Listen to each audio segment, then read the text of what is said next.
안녕하십니까? 하나님 말씀은 고린도전서 16장 13절과 14절의 말씀이 되겠습니다. 우리 함께 읽겠습니다. 깨어 믿음에 굳게 서서 남자답게 강건하라. 너희 모든 일을 사랑으로 행하라. 아멘.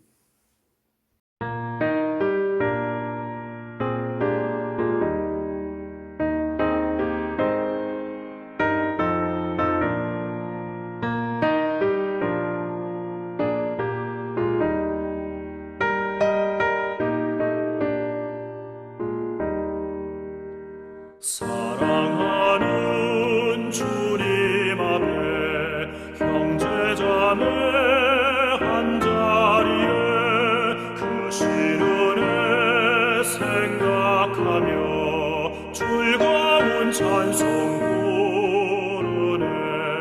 내 주 예수 본을 받아 모든 사람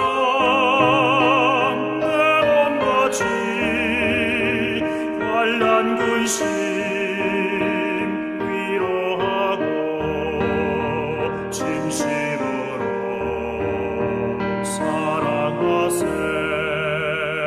사랑하는 주님 앞에 온갖 충성 다 바쳐서 괴로우나 즐거우나 주님만 입소서.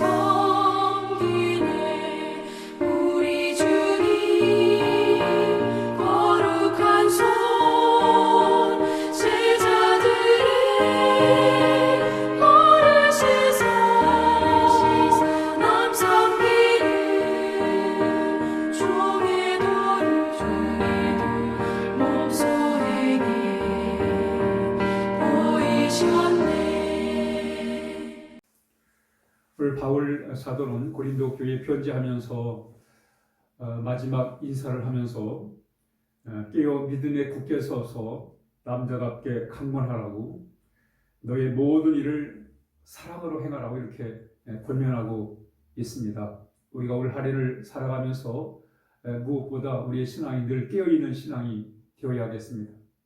이 깨어있는 신앙이라는 의미는 마치 군인들이 경계를 쓰는, 경계 근무를 쓰는 그런 모습입니다. 만약에 경계 근무를 하는 병사가, 군인이 졸거나 잠이 들어버리면 안 됩니다. 왜냐하면 적군이 언제 올지를 모르는 그런 상황에서 잠이 들어 있으면 안 된단 말이죠. 깨어 있어야, 그래야 적군이 오는지 또 어떻게 공격을 하는지를 밝히 알 수 있기 때문에 그렇습니다. 마치 초식동물이 물을 마시고 또는 풀을 뜯을 때 물만 마시는 것만 집중하지 않습니다. 또는 풀을 뜯어 먹는 것만 집중하지 않아요. 어디에 사자가 자신을 공격하는지를 늘 경계심을 놓치지 않고 물을 마시고 또는 풀을 뜯게 되는 것입니다. 만약에 그냥 풀만 뜯고 있으면 언제 맹수가 들이닥쳐가지고 자신을 해칠지 모르기 때문에 그렇습니다. 우리의 신앙도 마찬가지입니다. 늘 우리가 깨어 있어서 하나님의 말씀을 붙들고 하나님의 인도를 받고 살아야지, 우리가 세상 것에만 취해 살면 우리가 어떤 상황에, 어려운 상황에 처할 줄 우리가 알 수 없단 말이죠. 우리가 늘 영적으로 살아간다는 의미는 늘 말씀에 깨어있는, 또 진리를 우리가 늘 붙들고 살아가는 그런 삶을 살아야 됩니다. 뿐만 아니라 믿음에 굳게 서라고 말씀합니다. 우리 내일 일을 알지 못하고 살아갑니다. 또 우리 늘 세상 것만 붙들고 살면 우린 염려와 근심, 걱정에서 벗어날 수가 없어요. 그렇기 때문에 우리는 늘 하나님을 믿는 믿음, 하나님이 나와 함께 하신다, 하나님이 나를 인도해 주신다, 하나님이 내 앞날을 열어가신다는 그 믿음을 가지고 살아갈 때 우리는 모든 염려와 근심, 걱정으로부터 우리가 벗어날 수 있고 우리가 하나님의 인도를 받고 살아갈 수가 있는 것입니다. 오늘 본문에 보면 남자답게 강건해라 이런 말씀이 나옵니다. 다윗은 용감한 삶을 살았습니다. 골리앗 앞에서도 절대 굴하지 아니하고 정말 용감하게 골리앗을 향해서 상대에 나왔어요. 그것은 바로 그런 하나님을 의지했기 때문에 하나님이 그에게 주시는 그 하나님에 대한 믿음을 가지고 용기 있게 살 수가 있었던 것입니다. 그래서 골리앗 앞에서도 그런 도망가거나 또는 움츠리지 아니하고 담대하게 용감하게 참 골리앗을 상대할 수 있었습니다. 우리가 세상을 상대하는 방법도 마찬가지. 용감하게 하나님이 나와 함께 하신다. 하나님이 나를 지켜준다는 그런 믿음을 가지고 우리가 나갈 때 우리는 반드시 승리의 삶을 살아갈 수가 있는 것입니다. 그러면서 올 한 해도 우리가 늘 깨어있는 삶, 믿음에 굳게 서서 용감하게 살아가는 우리 신앙인들이 다 되어야 하겠습니다. 마지막으로 너희의 모든 일을 사랑으로 행하라 이렇게 말씀합니다. 그렇습니다. 우리가 특히 사람 관계에 있어서 가장 중요한 것은 사랑으로 대하는 거예요. 우리가 남편을 대하든 아내를 대하든 자녀를 대하든 우리는 사랑으로 대해야 돼요. 결론은 사랑입니다. 왜냐하면 사랑으로 대할 때 바로 하나님의 역사가 임하기 때문에 그렇습니다. 우리가 사랑을 참 이해한다는 건 쉽지가 않아요. 사랑을 안다는 건 참으로 어렵습니다. 한 번은 공자와 그의 제자들이 채나라로 이렇게 이제 가는 도중에 식량이 떨어져 가지고 어려움을 겪고 있었습니다. 그래서 공자도 이제 배가 고파가지고 이제 어려운 그런 상황에서 이제 잠시 잠이 들었어요. 그런데 마침 그 제자 아내가 식량을 구해가지고 밥을 짓는 거예요. 그래서 이제 밥을 짓는데 그 밥 냄새에 공자가 자다 말고 깼어요. 그래서 이제 이렇게 눈을 떴는데 보니까 그 제자 아내가 솥을 열고는 밥을 먼저 먹는 거예요.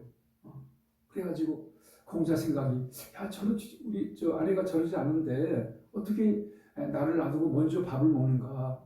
평상시 같으면 나에게 먼저 밥을 주고 자신이 나중에 먹는데 어떻게 이번에는 아무리 배가 고프다고 그래가지고 자신이 스승을 지켜놓고 먼저 먹는가?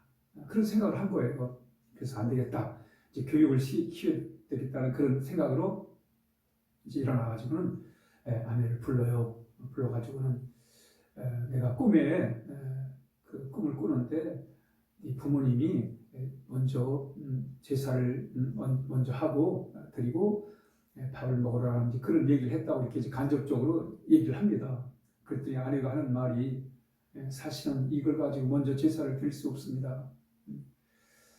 왜냐하면 제가 이제 밥이 다 됐나 솥을 열었을 때 천장에서 흙이 떨어져 가지고 그래서 이 부분적으로 이 밥이 망가졌다. 그래서 그것을 스승에게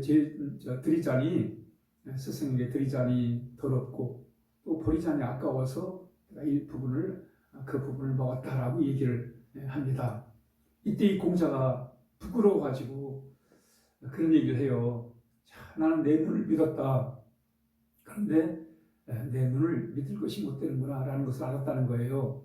또 내 생각을 믿었는데 그 내 생각도 믿을 것이 못 된다는 것을 알았다는 것입니다. 그러면서 제자들에게 참 사람을 이해한다는 것은 참으로 어려운 일이다라고 가르침을 줬다고 합니다. 그렇습니다, 여러분. 우리가 참 내가 봤지, 내가 들었지, 우리가 확신 있게 말하지만 우리가 본 것이 전부가 아니고 들은 것이 전부가 아니라는 사실을 우리가 발견하게 됩니다. 그래서 우리는 늘 본 거 가지고 들은 거 가지고 사람을 판단하고 정죄를 하고 말이죠. 또 거기에 대해서 뭔가 이렇게 그 사람을 변화시키려고 합니다. 그러나 그것은 불확실하다는 거예요. 여러분 성경의 가르침이 뭐예요? 오늘 사도 바울이 고린도 교인들에 대해서 가르치는 것이 무엇입니까? 당시 고린도 교인들은 참 신앙생활 잘한다고 은혜를 받았다고 은사를 받았다고 그러면서 마음이 각기가 갈라져 가지고 파랑이 생기고 교회 안에 혼란이 생겼습니다. 이때 그 문제를 해결하기 위해서 편지를 쓰면서 바울이 강조한 게 뭐예요? 사랑입니다.